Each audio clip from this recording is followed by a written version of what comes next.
నమస్తే.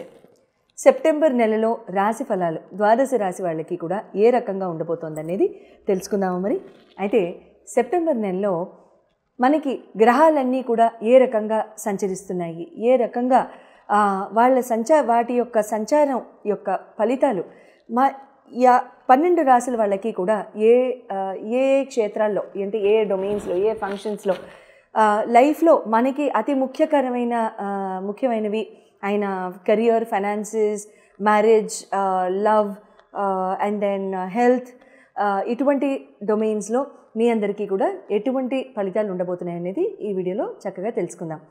మొట్టమొదట ఈ నెలలో జరిగే గోచార రీత్యా ట్రాన్సిషన్స్ కనుక చూసుకున్నట్లయితే కుజ భగవానుడు సెప్టెంబర్ 13వ తారీఖు ఆయన కన్య నుంచి తులకి వెళ్ళడం జరుగుతోంది. అలాగే శుక్ర భగవానుడు సెప్టెంబర్ 15వ తారీఖు ఆయన సింహానికి వెళ్ళడం జరుగుతోంది కర్కాటక రాశి నుంచి. 30వ తారీఖు ఆగస్టు 30న బుధ భగవానుడు ఆయన సింహరాశిలోకి అంటే కేతుతో పాటు సింహరాశిలోకి వెళ్ళడం జరుగుతోంది. అంటే బుధ శుక్రుల యొక్క కలయిక సింహంలో జరగబోతోంది. ఇది మాట్లాడుకుంటూ ఉండగానే రవి భగవానుడు కూడా సింహరాశిలోనే ప్రస్తుతానికి సంచరించడం కూడా జరుగుతోంది. సెప్టెంబర్ 15, 16, 17 ఆ ప్రాంతాల్లో ఆయన కూడా ముందుకు వెళ్ళిపోతారు, కన్యలోకి వెళ్ళిపోతారు. అయితే ముఖ్యమైన గోచారాలు ఇవి. చంద్రభగవానుడు అంటారా ప్రతి 2.5 రోజులకి ఆయన రాశి మారుతూనే ఉంటారు కాబట్టి ఇబ్బంది లేదు. తర్వాత బుధ రవి శుక్రుల కుజ యొక్క కలయికలు మాత్రం మార్పులు చేర్పులు మాత్రం ఉన్నాయి. గురు భగవానుడు శని రాహుకేతువుల యొక్క మార్పులు అయితే ఇప్పుడు ప్రస్తుతానికైతే ఏమీ లేవు. మనం చెప్పుకున్న విధంగానే వాళ్ళు ఆ గ్రహాల్లో ఆ గృహాల్లోనే ఇంకా ఉండడం జరుగుతుంది. అయితే మొట్టమొదటిగా మనం మేషరాశిని వాళ్ళకి ఎటువంటి ఫలితాలు వస్తాయనేది ఈ వీడియోలో తెలుసుకుందాం. మేషరాశి వారికి మీ రాశి యొక్క లార్డ్ వచ్చేసి కుజ భగవానుడు ఇందాక అన్నట్లు ఆయన సెప్టెంబర్ 13వ తారీఖు రాత్రి సుమారు 8:44 ఆయన తులలోకి ప్రవేశించడం జరుగుతోంది. అయితే తుల రాశి శుక్ర భగవానుడిది. మీ రాశి అధిపతి కన్యలో కంటే కూడా తుల రాశిలో మీకు వెళ్ళడం అనేది ఒక రకంగా మంచిదే. ఎందుకు? మేషరాశి వాళ్ళకి అది 7వ స్థానం కూడా అవుతోంది కాబట్టి. మొట్టమొదటిగా కనుక మనం చూసుకున్నట్లయితే మీ ఇండివిజువల్ పర్సనాలిటీ, మీ హెల్త్, మీ ఇమ్యూనిటీ ఇవన్నీ కూడా ఏ రకంగా ఉండబోతున్నాయని కనుక చూసుకున్నట్లయితే మీ రాశి భగవానుడు తులలో ఖచ్చితంగా మీకు 7వ స్థానానికి వెళ్తున్నారు కాబట్టి ఒక రకంగా మీకు ఏమవుతుందంటే ధైర్య సాహసాలు బాగా పెరుగుతాయి ఈ టైంలో. అంటే కన్యలో ఉన్నప్పుడు కంటే ఇదివరలో మనం సింహంలో ఉన్నప్పుడు చాలా ఫేస్ చేశారు మేషరాశి వాళ్ళు. అయితే కన్యలో ఉన్నప్పుడు కంటే కూడా తులలో ఉన్నప్పుడు ఇక్కడ ఇంకా చాలా చక్కగా యోగించడం జరుగుతోంది. అంటే మీ మానసిక పరిస్థితి బాగుంటుంది. ముఖ్యంగా మానసిక పరిస్థితి ఎప్పుడైతే బాగుంటుందో ఫిజికల్ ఎలిమెంట్స్ అసలు దరిదాపుల్లో కూడా రావు. ఎందుకు? స్ట్రెస్, యాంగ్జైటీ ఇటువంటి వ్యాధులు అనేవి రావు కాబట్టి ఎట్టి పరిస్థితుల్లోనూ చాలా చక్కగా మీకు యోగకాలం అనే చెప్పుకోవచ్చు. ఆల్ ఇన్ ఆల్ చాలా బాగుంటుంది. బట్ ఏంటంటే ఇక్కడ ఒక రకంగా మీకు కొంచెం మానసిక ధైర్యం బాగా పెరిగిపోయేసరికి ఒక్కొక్కసారి గబుక్కున అంటే దేన్నైనా సరే చాలా కేర్లెస్గా తీసుకోవడం లాంటివి ఉంటూ ఉంటాయి. కేర్లెస్గా అంటే అది భోజన విషయంలో అయి ఉండొచ్చు, వ్యవహరించడంలో అయి ఉండొచ్చు, మాట తీరులో అయి ఉండొచ్చు, లేకపోతే ఒక దూకుడు ప్రదర్శించే ఆ విషయాల్లో అయినా అయి ఉండొచ్చు. అటువంటి విషయాల్లో కూడా మీకు ఇక్కడ కాస్త నెమ్మదిగా ప్రవర్తించినట్లయితే మంచి జరగడానికి సంపూర్ణ అవకాశాలు ఉంటాయి.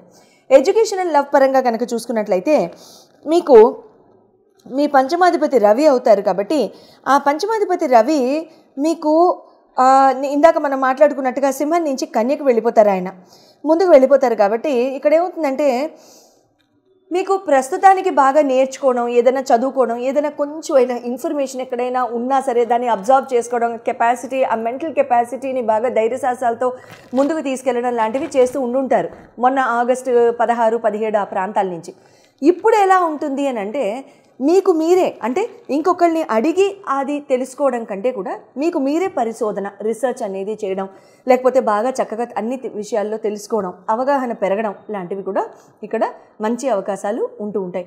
ప్రేమ వ్యవహారాలు కనుక వచ్చినట్లయితే చాలా చక్కగా మాట తీరుతోనే మీరు అవతల వాళ్ళని గెలుచుకునే అవకాశాలు వస్తాయి. బుధ భగవానుడిని మనం మర్చిపోకూడదుగా. బుధ భగవానుడు ఆయన మీకు ఎంతో కాలం తర్వాత మీకు అది కర్కాటక నుంచి మీరు ముందుకు వెళ్తున్నారు. చంద్రుడింట్లో బుధుడు గురించి మాట్లాడుకోవడం కంటే ఇక్కడ కేతుతో కలిసినా కూడా సింహరాశిలో ఇబ్బంది ఏమీ లేదు. చాలా చక్కగా అంటే పొందిక అనేది మాట తీరులో చాలా వస్తుంది. పొందిక మాట తీరు వస్తుంది. ఇంటెలెక్చువల్ కెపాసిటీ చక్కగా పెరుగుతుంది. మాట మితంగా మాట్లాడడం, అవసరమైన మాటలు మాట్లాడడం, చాలా చక్కగా సంతోషంగా వ్యవహరించడం లాంటివి ఇక్కడ చేస్తూ ఉంటారు. ప్రేమ వ్యవహారాలు కూడా చాలా నాజుగ్గా ముందుకు తీసుకెళ్ళడం లాంటివి జరుగుతూ ఉంటాయి. ఇబ్బంది లేదు. వైవాహిక జీవితానికి వస్తే ఇంకేం కావాలి? మీ రాశాధిపతే సప్తమానికి వెళ్తున్నాడు. నేను చెప్పినా మీరు చెప్తారా? సరే, ఆయనే సప్తమానికి వస్తున్నారు కాబట్టి సంతోషం. చాలా చక్కగా ధైర్య సాహసాలు ఉండడం, అండాదండ మీకు చేకూరడం, అండాదండ అవతల మనిషిది మీకు చేకూరడం, వాళ్ళ ఒక బలంలాగా తయారవడం, వాళ్ళ ఒక కొండంత బలం, ఏనుగులంత బలం మీకు అవ్వడం చెప్పక్కర్లేదు. కాకపోతే ఒకటి, మొండితనం ప్రదర్శించొద్దు, యారగెన్స్ ప్రదర్శించొద్దు, తిట్లు తిట్టొద్దు. ఈ మూడు వెరీ కేర్ఫుల్. తిట్లు తిట్టొద్దని ఎందుకంటున్నావు మాధవి? కుజ భగవానుడు కదా, గబుక్కున మాట తీరులో కొంచెం తేడా వచ్చేసేసి రకరకాల పదాలు వస్తాయి.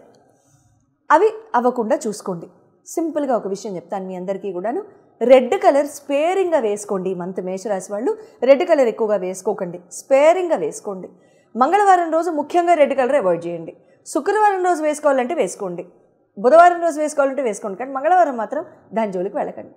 సరేనా? తర్వాత ఇక్కడ అండర్స్టాండింగ్ కెపాసిటీ చాలా చాలా బాగుంటుంది. అండ్ అంటే ఏదైనా పార్ట్నర్ యొక్క మీకు సపోర్ట్ కావాలి అని ఇన్నాళ్ళు అనిపిస్తే పార్ట్నర్ యొక్క సపోర్ట్ని ఇక్కడ అడగండి. నోరు తెరిచి అడగండి, చక్కగా మాట్లాడండి, కమ్యూనికేటివ్గా ఉండండి, చక్కగా మాట్లాడి చక్కగా ఒకళ్ళు అర్థం చేసుకోవడం అలాంటివి చేసుకున్నట్లయితే మంచి జరుగుతూ ఉంటుంది. కెరీర్ అండ్ బిజినెస్ పరంగా చూసుకున్నట్లయితే 9వ గృహాన్ని 10వ స్థానాన్ని చూస్తాం కాబట్టి గురు శనుల్ని చూస్తాం. గురు భగవానుడు తృతీయంలో ఉన్నారు కాబట్టి మీకు శని భగవానుడు 12వ స్థానంలో వక్రగతిలో ఉన్నారు, అంటే రెట్రోగ్రేడ్లో ఉన్నారు. గురు భగవానుడు పరిస్థితి కూడా మారింది, అన్నీ బాగున్నాయి, ఈ నక్షత్ర మార్పు కూడా జరిగింది, అవి కూడా చెప్పుకున్నాం మనం, అవన్నీ కూడా బాగున్నాయి కాబట్టి ఇక్కడ ఇబ్బంది లేదు. ఒక రకంగా చాలా చక్కగా ముందుకు వెళ్ళిపోతూ ఉంటుంది. ఇక్కడ ఏమవుతుందంటే మీకు ఆపర్చునిటీస్ వస్తూ ఉంటాయి, మీకు ఆపర్చునిటీస్ తెలుస్తూ ఉంటాయి, ఐడియాస్ వస్తూ ఉంటాయి, కానీ అమలుపరచడంలో కాస్త బద్ధకం, మెంటల్ బద్ధకం లాంటిది ఇన్నాళ్ళు అయ్యింది, కానీ ఇప్పుడు అవ్వదు. చాలా ఫాస్ట్గా చేయడం, ఏదైనా సరే దూకి వెంటనే ఒక నిర్ణయం తీసుకోవడం, ఎక్కడ డిలేస్ లేకుండా చూసుకోవడం లాంటివి చాలా చక్కగా జరగడానికి అవకాశాలు ఉంటాయి. సద్వినియోగం చేసుకోండి. ఆపర్చునిటీస్ అప్లై చేయొచ్చా, కొత్త జాబ్ ఆపర్చునిటీస్కి మారచ్చా, ఆనందంగా మారచ్చు. It's very beautiful time. చక్కగా మారండి. ఎప్పటి వరకు? సెప్టెంబర్ 17 వరకు. కానీ టర్మ్స్ అండ్ కండిషన్స్ అప్లై. ఏంటవి?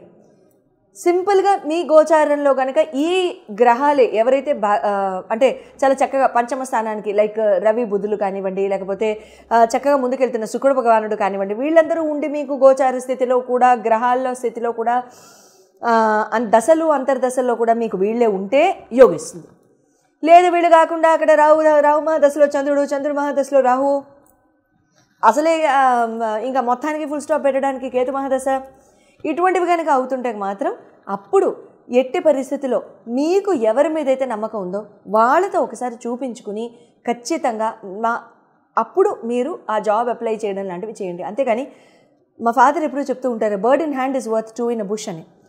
చేతిలో ఒకటి ఉన్నప్పుడు ఇంకో దాన్ని వదిలేసుకోవడం మూర్ఖత్వం అని అనేవాళ్ళు ఎప్పుడు కూడా చిన్నప్పటి నుంచి. అది ఉద్యోగపరంగా అవనివ్వండి, చదువు అవనివ్వండి, స్కిల్ సెట్ అవనివ్వండి, ఏదైనా అవనివ్వండి, అది చాలా బ్యూటిఫుల్ ప్రిన్సిపల్. సో మీరు అది వచ్చేస్తుంది, అవతలవాడు మాట ఇచ్చాడు, ఇవన్నీ పక్కన పెట్టేసేసి ముందు పేపర్ మీ చేతిలోకి వచ్చిన తర్వాతనే మీరు ముందుకు వెళ్ళడానికి ప్రయత్నించండి తప్ప ఇక్కడ వేరే రకంగా మీరు ఉద్యోగాలు మానేసి ఇలాంటివి చేయకండి. టెలిఫోన్ నంబర్స్ స్క్రీన్ మీద డిస్ప్లే అయి ఉన్నాయి. చాలా చక్కగా మీరు కనుక అపాయింట్మెంట్ తీసుకోదలుచుకుంటే, నా చేత చూపించుకోవాలి అని అనుకుంటే కనుక please feel free to do so. జాగ్రత్త.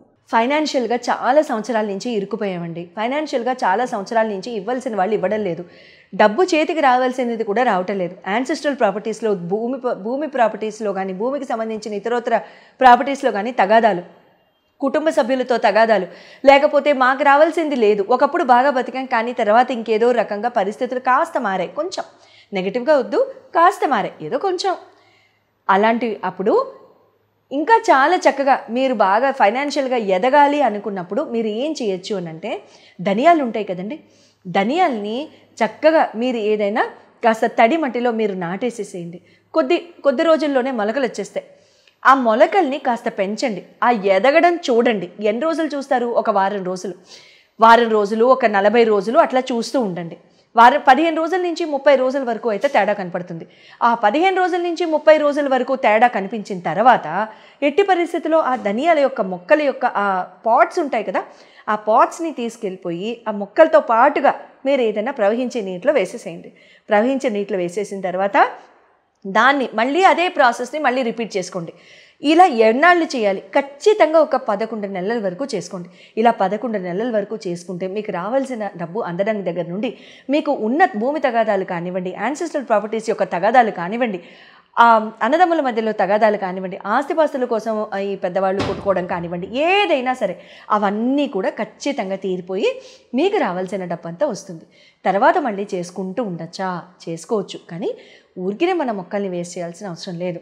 ధనియాల్ని ఎందుకు వాడుతున్నాం? ఫాస్టెస్ట్ గ్రోయింగ్ క్రాప్ కాబట్టి, అది చాలా త్వరగా పెరుగుతుంది కాబట్టి, అది అంత త్వరగా పెరుగుతుంది కాబట్టి అంత త్వరగా మన డబ్బు యొక్క పరిస్థితి కానివ్వండి, మన డబ్బు యొక్క నిల్వ చేసుకునే ఆ గుణం కానివ్వండి, లేకపోతే ఆ శక్తి కానివ్వండి మనకు కూడా పెరగాలని చెప్పి మనం ఇక్కడ ఈ రెమెడీ చేస్తున్నాం. సో ఖచ్చితంగా మినిమం ఒక 11 నెలలు.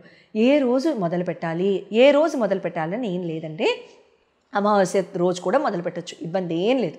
మంగళవారం ఒక్క రోజు మొదలు పెట్టద్దు, ఎందుకంటే మళ్ళీ చేయాల్సి వస్తుంది. మళ్ళీ ఎప్పుడు చేస్తాము? మళ్ళీ పరిస్థితి మారితే చేస్తాం. ఎందుకు కోరుకోవడం? శుభంగా చేసుకోండి. మంగళవారం మంగళప్రదమైన రోజే. కాకపోతే ఏంటంటే తీర్చేసేవి ఏమన్నా ఉంటే మంగళవారం చేయాలి తప్ప పెంచుకునేది ఏమన్నా ఉంటే మాత్రం అలా చేయాల్సిన అవసరం లేదు. శుభం భూయాత్.